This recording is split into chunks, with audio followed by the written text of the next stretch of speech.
Maintenant qu'on a travaillé sur votre échelle des besoins, que vous avez pris conscience que la façon dont vos besoins ont été reconnus enfant a influencé la façon dont vous respectez vos besoins aujourd'hui, je vais vous proposer maintenant d'agir sur les permissions. Quelles sont les permissions que vous vous donnez ou pas dans votre vie? Oui, parce que en fonction des permissions que vous vous donnez ou pas, vous allez pouvoir répondre à vos besoins ou pas.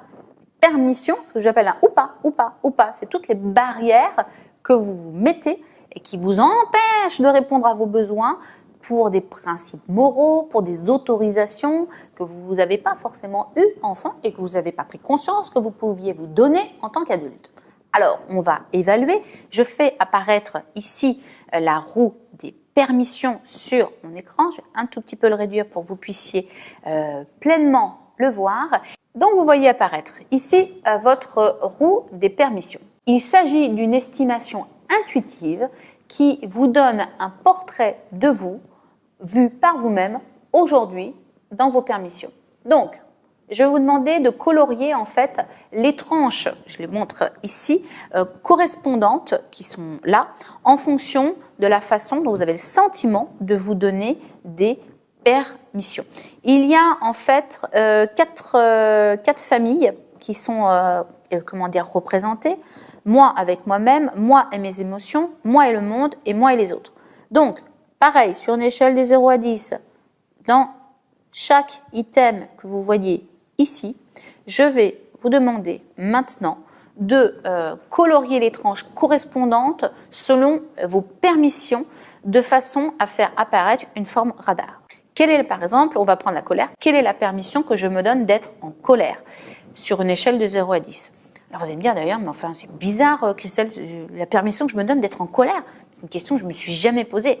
Ah bah oui, c'est intéressant parce que vous avez des personnes qui alors vont être facilement en colère, puis il y a des personnes qui ne s'autorisent pas, qui vont par exemple retourner la colère contre eux. Je ne m'autorise pas à être en colère, je ne m'autorise pas à l'exprimer, je ne m'autorise pas à la vivre. Donc quelle est votre permission véritablement d'être en colère? Vous avez aussi, je pourrais vous poser la question, c'est quelle est votre permission, quelle est la permission que vous vous donnez d'avoir du succès? Quelle permission je me donne?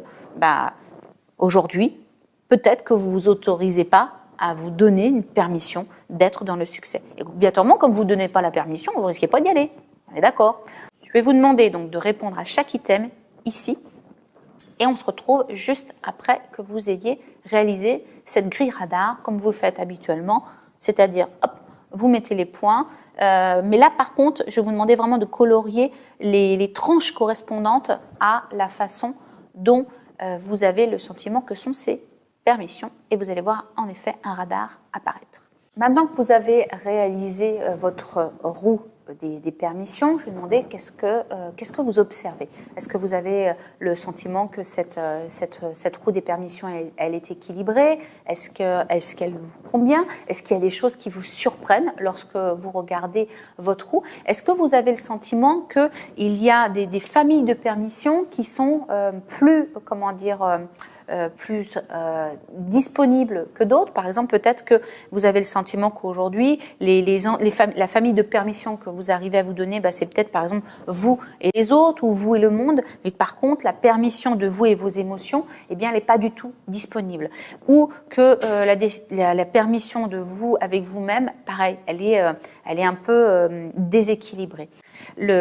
L'intérêt, en fait, par rapport à cette roue des permissions, c'est qu'il faut savoir que le terme de permission représente le sentiment d'avoir le droit, d'être autorisé à vivre quelque chose, de quel degré de liberté vous disposez et que vous vous offrez dans votre vie. Plus vous jouissez d'idées positives sur vous-même, et plus vous pouvez envisager des possibilités nombreuses et plus grandes pour accéder à une plus grande liberté de vous et répondre à vos besoins. A contrario, plus vous êtes coincé dans des schémas étroits qui ne vous respectent pas, plus vous vous sentez étouffé et vous avez des sensations qui sont douloureuse. Donc en fait, vous voyez par exemple, si votre roue des permissions, vous vous rendez compte que vous et vos émotions, par exemple, c'est assez atrophié, que vous avez du mal à vous autoriser à vivre vos émotions. Ça, c'est un exemple clés qui vous indiquent que concrètement, il y a peu d'accès efficace à respecter vos besoins. Pourquoi? Parce que ça veut dire que la permission d'avoir des émotions, elle n'est pas là.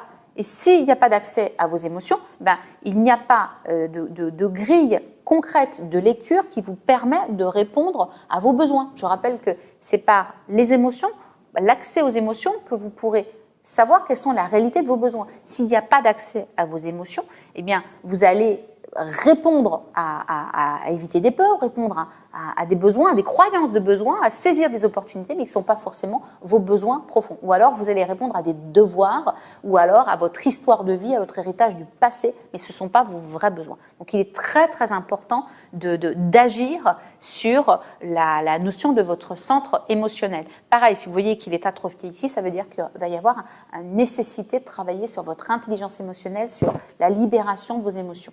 Parfois, il est nécessaire d'entreprendre un travail thérapeutique pour ça. Vous pouvez aussi faire des séances de sophrologie, des séances de relaxation, de la méditation, de la pleine conscience qui vous permettent de vous connecter plus à vos émotions. Dans la troisième phase, je vous en donnerai quelques exemples. Si vous vous rendez compte que c'est plus atrophié, notamment sur la partie moi et les autres. Qu'est-ce que ça veut dire? Ça veut dire, par exemple, vous voyez, faire confiance aux autres, appartenir à un groupe, être proche, m'autoriser à être dans mon enfant intérieur. Ça veut dire qu'en fait, vous avez mis très certainement une distance par rapport aux autres pour essayer de vous protéger. Mais en même temps, à contrario, comme vous ne vous permettez pas d'être en lien avec les autres, eh bien, vous avez un sentiment de solitude ou même un sentiment de rejet que vous êtes en train d'auto-alimenter. Il faut que vous vous donniez la permission à pouvoir justement changer, évoluer dans votre comportement pour trouver une façon d'équilibre entre vous et les autres. Rappelez-vous, je vous ai fait faire l'exercice sur l'aimant d'être dans votre authenticité et d'être 100% écolo. Eh bien, c'est à cet endroit-là que ça se joue, c'est que plus vous allez travailler la façon d'être vous-même, donc aussi de respecter votre émotion, la façon dont vous êtes, et plus vous allez naturellement attirer des personnes qui vous ressemblent et repousser des personnes qui ne vous correspondent pas. Eh bien, en fait, c'est à cet endroit-là que la permission entre vous et les autres se joue. On est d'accord? Voilà. Il y a une autre famille, vous et vous-même.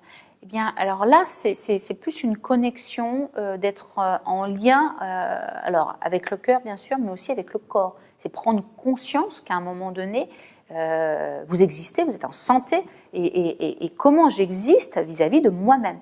Là, on est, j'ai envie de dire, à la matrice, quoi. Si cette partie-là est véritablement très atrophiée, concrètement aujourd'hui, vous vous êtes totalement oublié. Ok, on le sait, mais pourquoi vous êtes oublié? Parce que vous ne vous êtes pas donné la permission.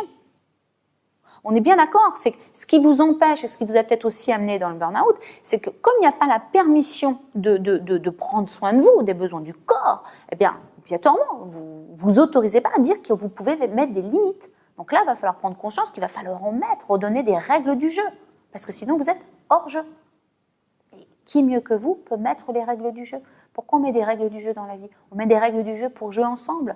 Eh bien, vous allez mettre des règles du jeu pour jouer avec vous-même, pour pouvoir véritablement remettre la loi d'équilibre.